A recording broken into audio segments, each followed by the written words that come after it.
Good morning, Facebook. I have the pleasure of being here with Dr. Arif Dalvi, who is a neurologist, and he specializes in Alzheimer's, dementia, all things brain memory care. Dr. Arif Dalvi, just introduce yourself a little bit and let us know your specialties. Thank you for having me on the stream. I am a neurologist that specializes in neurodegenerative diseases. So these are diseases of the aging brain, such as Alzheimer's disease, Parkinson's disease, dementia with Lewy bodies, and the like. Yeah. We're talking about Alzheimer's today, and we have a pretty big development here. And I really want to open this up to our Facebook community because Alzheimer's is a very difficult disease. It's a debilitating disease. And I actually got to speak with you a little bit about that earlier this week. But let's talk about this new development. Can you tell me what's going on right now, doctor? So Alzheimer's disease was named after Alois Alzheimer, who described the pathology in the brain that these patients have. And they have something called as plaques in the brain. And research has shown that these plaques have an abnormal protein in them called amyloid. Now, this amyloid is broken down into fragments that are extremely toxic to the brain cells. They kill the brain cells. And as the brain cells die, you lose the capacity to have memories stored in your brain, to learn new things, to have proper judgment about things, to have short-term recall, and even long-term memory over time can be affected. Yeah. Now, with this, we know that in the last 18 or so years, there's not been a treatment for Alzheimer's. What's new? Talk about this new drug that was just approved by the FDA. What's different here, and why are we talking about this right now? So the new drug is called aducanumab. I need some practice to say it right. Aducanumab. We've had 4 medications that we have used in clinical practice to treat Alzheimer's disease. But what is different with aducanumab is it addresses the actual pathology in the brain. It tries to clear the amyloid plaques from the brain, which the other drugs do not. Those drugs work on neurotransmitters, but do not actually address the underlying pathology. So that is what makes this compound unique. Well, I got to speak with you earlier this week, and I want to air our package that we did and we were able to show for everyone on WPTV, just so for our Facebook community can see that as well. And we're going to meet a young woman who is dealing with this and kind of see the impact this is happening, and see Dr. Dalvi back on TV, and we'll discuss that here shortly. Here at the Palm Beach Neuroscience Institute, I spoke with a doctor with more than 25 years of experience. He says treating Alzheimer's goes beyond one drug. It's a comprehensive approach.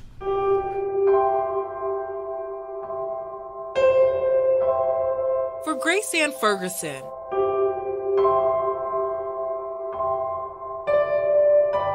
pictures act as puzzle pieces. Because you don't know what the future is going to look like. And right now, she's focused on piecing together the present for one of the most special women in her life. Mom.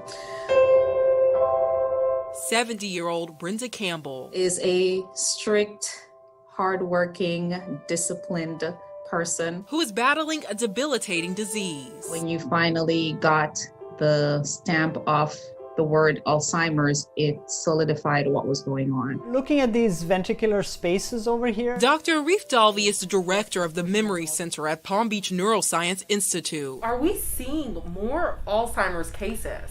Yes, for the simple reason our population is aging. On Monday, for the first time in 18 years, the Food and Drug Administration approved a new drug to treat the disease. The name of the drug is aducanumab, and the goal of the medication is to try to remove amyloid plaque from the brain and thereby slow the progression of the condition. Still, Dr. Dalvi says it's not a solution, and prescribing it will require proper screening and a wraparound full treatment plan. But he's optimistic. I think this is a ray of hope. I think it is an important first step. I do not think it is a complete solution, but we can build on this for the future.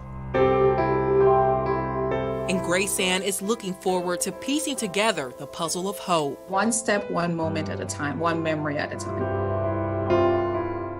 Reporting in West Palm Beach, Sabirah Rayford, WPTV News Channel 5.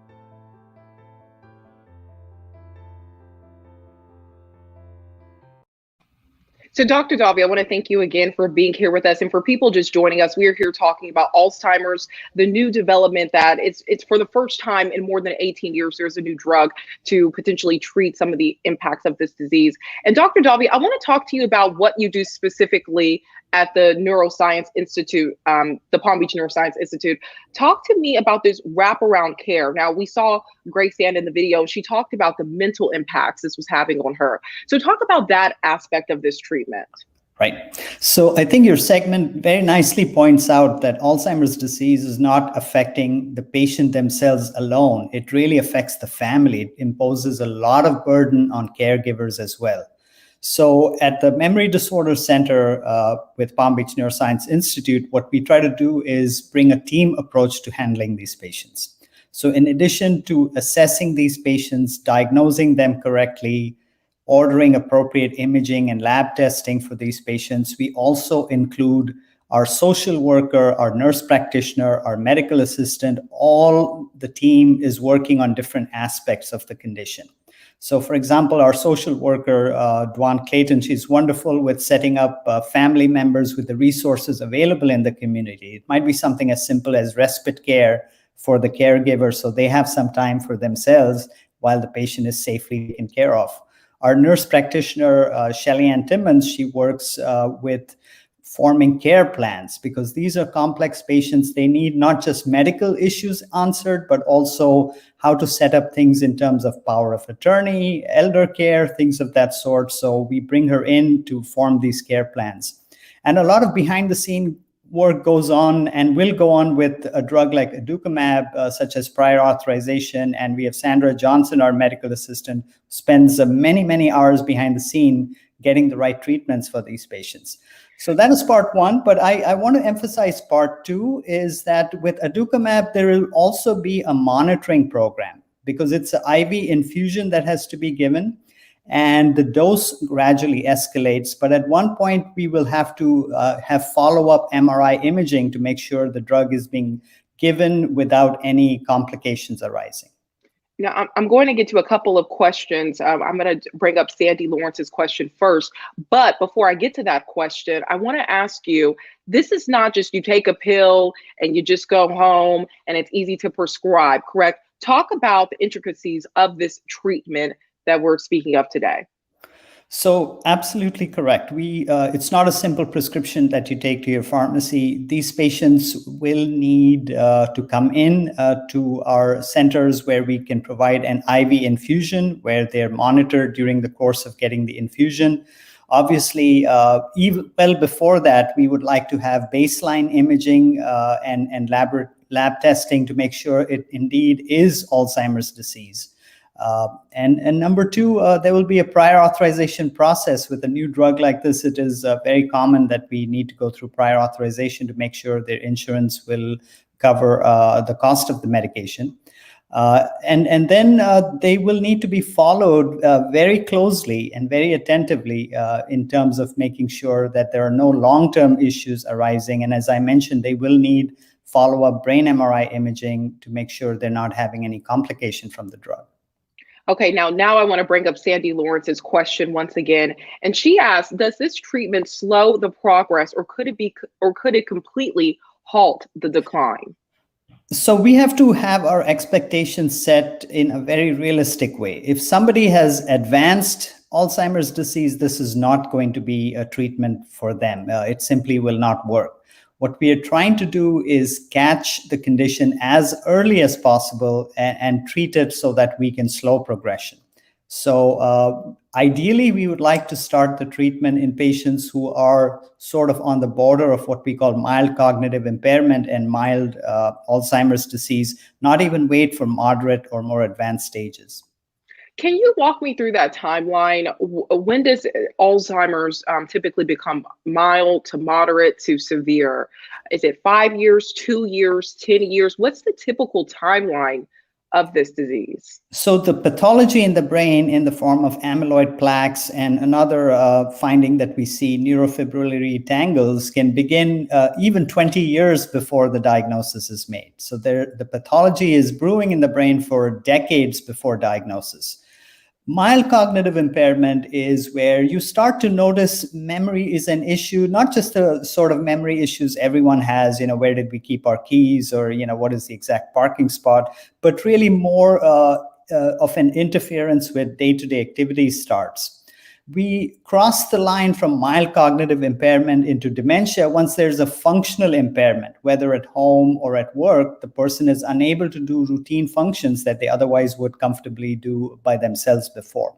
So that is sort of the progression that we see. And then from that point on, we go into moderate and more severe conditions. Now, I want to bring up Mary Lou here, who asked a great question. Obviously, we want to know about the science behind this, right? So, doctor, if you can, from what you know, how long was this in medical trials? How long was this research taking place before this approval? So to put it in context, this medication is based on the underlying hypothesis. It's called the amyloid theory of Alzheimer's disease, that part of the reason for the cell death is this amyloid deposition and then the fragments that come from it and the cell death that results.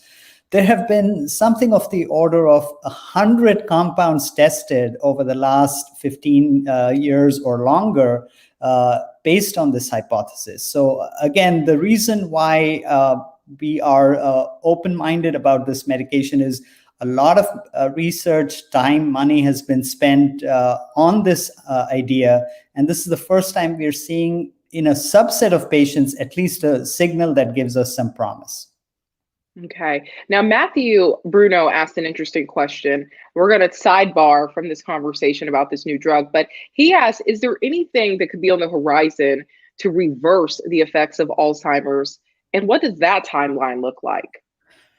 I would need a crystal ball to predict the answer to that question, but to simplify it, I would compare this drug to one of the earliest HIV medications. When it first came out, the HIV medication, it wasn't particularly effective. But then we found a way of combining it with other medications and to give really a cocktail of medications for that condition.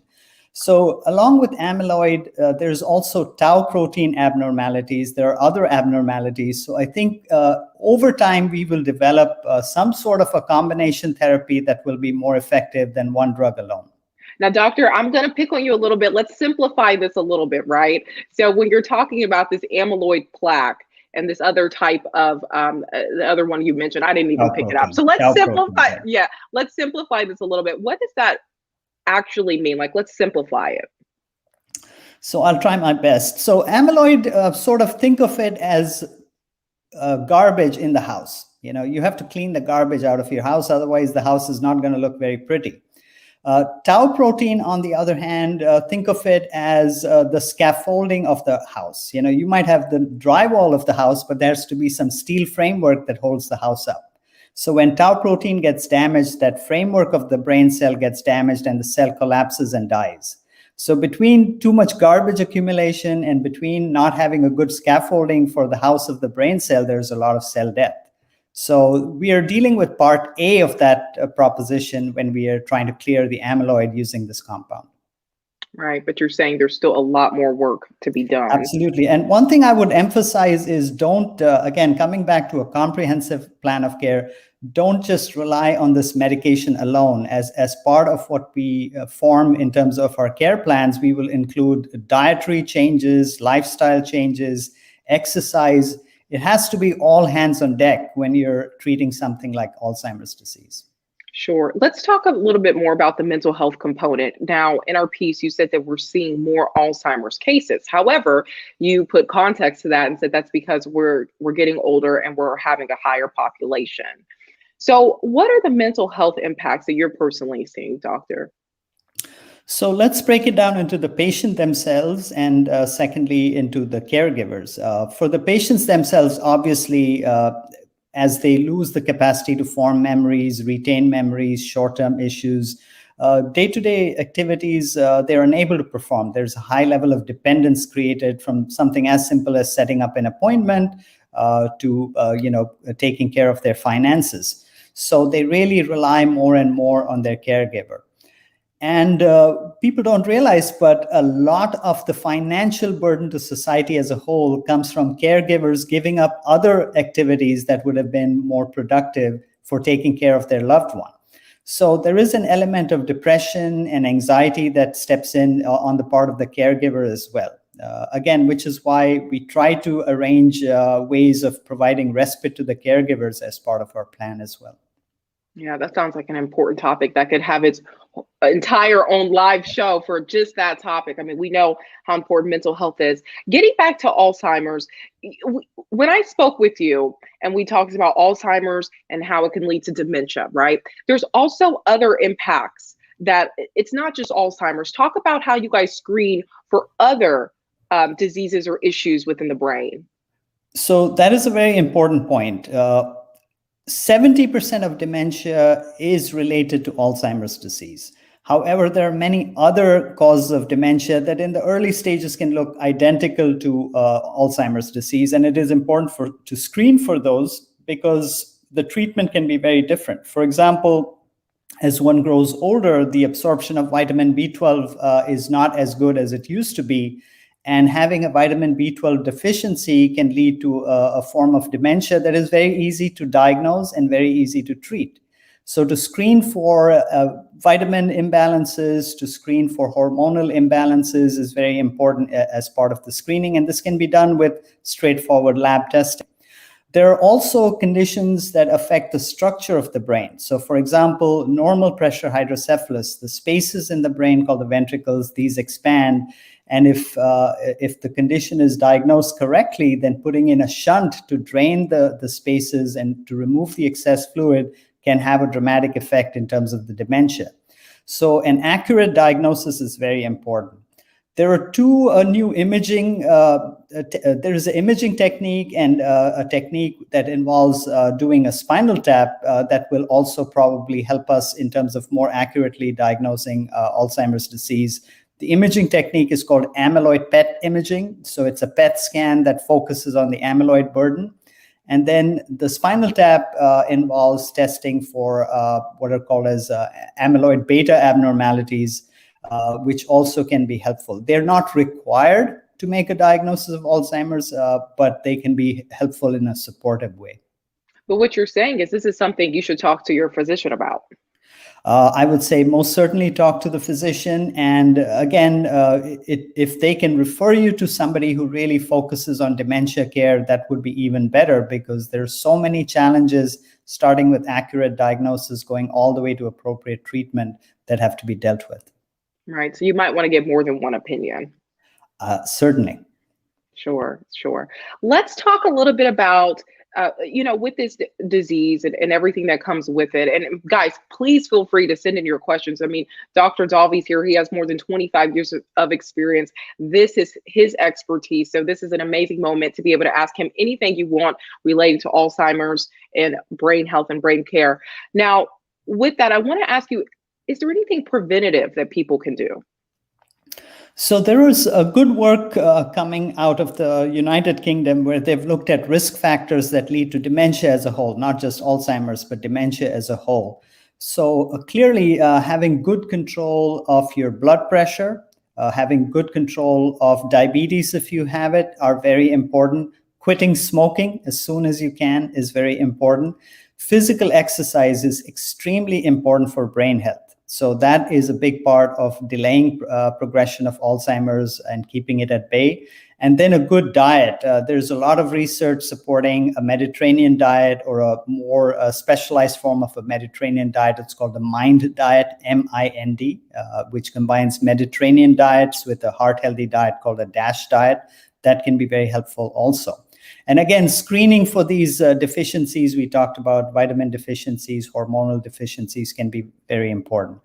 A good night's sleep is extremely important because that's where the brain takes on the responsibility of clearing the amyloid. So if you're not having a good night's sleep, that can be a risk factor.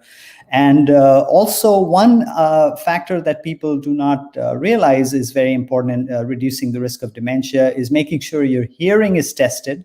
Because as we grow older, we lose our hearing. And it is estimated that about 1 in 9 dementias can be explained on that account alone. Wow. When we talk about physical exercise, is there anything in particular? Would it be with yoga or even taking a step aside from physical exercise, even things like meditation and mindfulness? Does that play a role?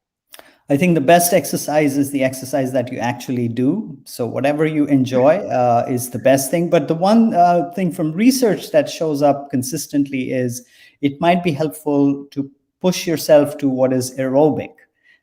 So everybody's aerobic is different. A 40-year-old will have a different level of aerobic stress compared to an 80-year-old. But you have to get at the end of your exercise a little tired, a little sweaty to know you've done enough.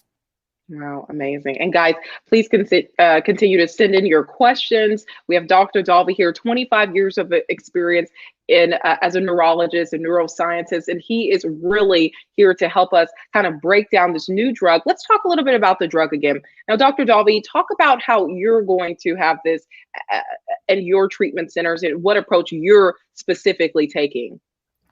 So again, this will not be a simple prescription that you take at home. Patients will have to come into our centers and get an IV infusion that lasts about an hour. This will have to be repeated at monthly intervals.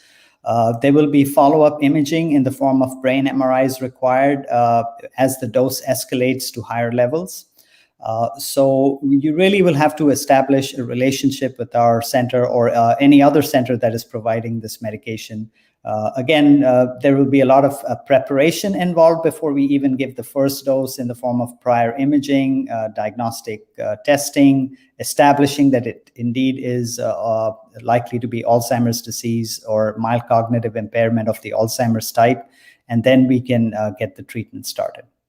Sure. And Dr. Dalvi, I want to ask you, who is the ideal patient for this? You mentioned this timeline earlier of just how where you should be at with the disease and the function you're having, your day-to-day function. So for you, who is the patient that you would prescribe this to? So again, I would not want to recommend this for somebody who's already advanced with Alzheimer's disease. This is somebody that we have known there is a problem with memory. We have known that it has started to affect function, but is in the earliest stages of this being a problem. Yeah. And Teresa asks, what is the life expectancy once advanced dementia is reached? It can vary, so I don't want to put a number on it, but to give a very broad range, depending on the severity of the Alzheimer's, it can be anywhere from 3 years to 7 years. Wow, yeah. What are some of the signs we can look out for here? What are some things we should be monitoring our loved ones for? Because you mentioned earlier, hey, I forgot my keys. Hey, I didn't take the dog out for a walk. You said those are more common things. Talk about the things we should take a second look at. I think an important thing to see is it affecting their day-to-day function, whether at home or at work in any way? So if they're consistently forgetting appointments, for example, that is a red flag. If they are consistently needing help with the food preparation that they were very comfortable with before, that's a red flag. If they are driving to a place they were completely familiar with, they've been doing that drive for 10 years, but now suddenly they get lost on the way, that is a major red flag. So these are the sort of things that you look for. And then when you come into our clinics, we actually evaluate you with memory screening and assess the severity of the condition. Well, let's get a little personal here. Tell me why you're so passionate about this. I have been interested in neurology because of Grey's Anatomy, not the TV show, but the textbook. So in Grey's Anatomy, there is wonderful descriptions of neurology, the brain, the structure of the brain, neurons, and I've always been fascinated with the brain throughout my medical career. And when we talk about this, you started more than 25 years ago. Now, he started when he was 26 years old, everyone. but seriously, yeah. But seriously though, tell me a little bit about what have you seen change over these years? We have this new drug, right? But what other things have you seen change when we talk about Alzheimer's? I think we have gone from testing drugs based on sort of gut instincts to testing drugs based on really a detailed understanding of molecular mechanisms of the drugs and the diseases. So that has been a big change. So the amyloid hypothesis and finding a drug that addresses that is a good example. And the second thing is we are realizing a physician alone is not enough to deal with these challenging conditions. You really need a team to back you up and to have a comprehensive plan for these patients. When did we start talking more about comprehensive care? And are you seeing an impact in that as well when we're addressing the caretaker's mental health, when we're addressing the patient's mental health, when we're adding in exercise and diet? When did this all kind of become the plan and the framework? I think both in the context of Alzheimer's disease and Parkinson's disease, I would say it's about the last 10 years that we have become more and more cognizant of this. Of course, it didn't happen in a day, and different places have different speeds at which they're approaching this. And even in our state, there are different facilities that approach this differently. But I think there's a growing awareness that we need a team approach to handle these conditions. And also, I should emphasize the role of institutions like the Alzheimer's disease organizations, the Parkinson's disease foundations, the American Parkinson's Disease Association. They have been also instrumental in making a push towards a comprehensive approach. Well, I want to wrap up here, guys, and I want to thank everyone for joining us, especially Dr. Dalvi. We know you are extremely busy helping to save lives and helping so many people in our area. Now, Dr. Dalvi is with the Palm Beach Neuroscience Institute. So if you are interested in anything he shared with us today, or you or someone you know is dealing with Alzheimer's or dementia or anything under the brain health and brain needs, please see him there. Thank you so much for being with us. And I think I want to end just on one note, right? From talking to you these last couple of days, I feel like we're best friends now, number one. and two, though, it's really important to know people aren't alone. You just mentioned some great organizations, and I think that's what it all comes down to. You are not alone in this progress. Am I correct in that? I think so. Reach out. It doesn't hurt to reach out and find all the support you can get, not just for patients themselves, but also for family members. Thank you so much, Dr. Dalvi. We appreciate your time, and thank you for joining us here on Facebook. Everyone have an amazing day. Thank you. It's been a pleasure. Thank you.